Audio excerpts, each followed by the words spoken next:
Right before my wedding, my fiancé, Benjamin Gray, holds another wedding at an old settlement with his true love, who has lung cancer. He holds Jennifer Robinson close and smiles tenderly at her underneath the starry sky. According to the local customs here, the woman whose wedding is held first is considered a man's actual wife. I might have already registered my marriage with Samantha, but she's more like my mistress. Everyone cheers and blesses them as they toast each other and enter their room for the night. I witness all of this, but I don't cry or kick up a fuss. Instead, I make an appointment for an abortion. I've loved Benjamin for 15 years, but I still can't compare to Jennifer, who is my stepsister. If that's the case, I'll let him go. Later, I join a geological exploration and research team in the South Isles and am cut off from the world. All I leave behind is a divorce agreement and a divorce gift. Benjamin has never cared for me, so it's odd that he loses his mind overnight after my departure. I stood on a flight of steps leading to an old settlement as it rained on me. I watched silently as Benjamin Gray, my fiancé, stood before Jennifer Robinson, who wore a wedding gown.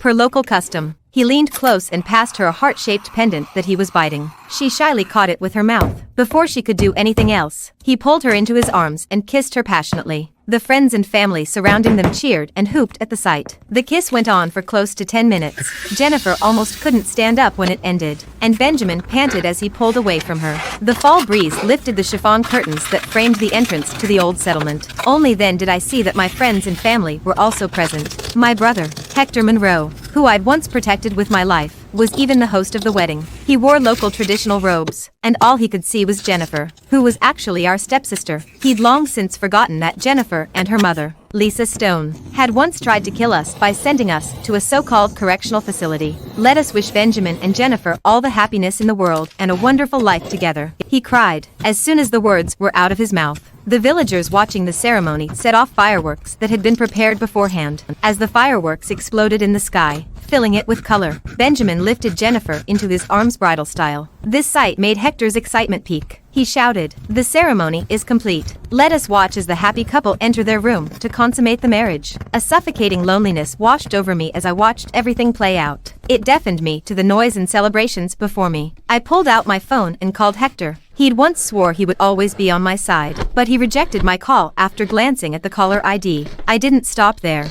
I called Benjamin next. His expression turned frosty when he saw the caller ID. He wanted to reject the call but impatiently answered after Jennifer said something to him. I asked softly, "Where are you?" He snorted. Then, as everyone watched, he snarled, "Are you checking up on me again? Can't you settle down now that you're pregnant? Are you that desperate for someone to love you? Samantha, will you die without a man by your side? I've already told you that Jennifer and I are at this old settlement because our museum discovered an ancient tomb. Only a revolting woman with a mind as dirty as yours would constantly mistake our professionalism for us having an affair behind your back." His nasty words suffocated me and made me choke up. But I still spoke up due to a lingering remnant of my love for him. "But it's my birthday today. Benjamin had once promised me he would celebrate my birthday with me, no matter what happened. That was why I'd made the difficult journey to reach him despite him being thousands of miles from me. I'd taken countless forms of transport and walked miles, suppressing my fear while passing through a forest to get to him. However, all I'd gotten in return was a local telling me there wasn't any ancient tomb in the vicinity. All there was a professor by the surname of Gray preparing for a traditional wedding at the old settlement with his lover. The preparations had started half a year ago.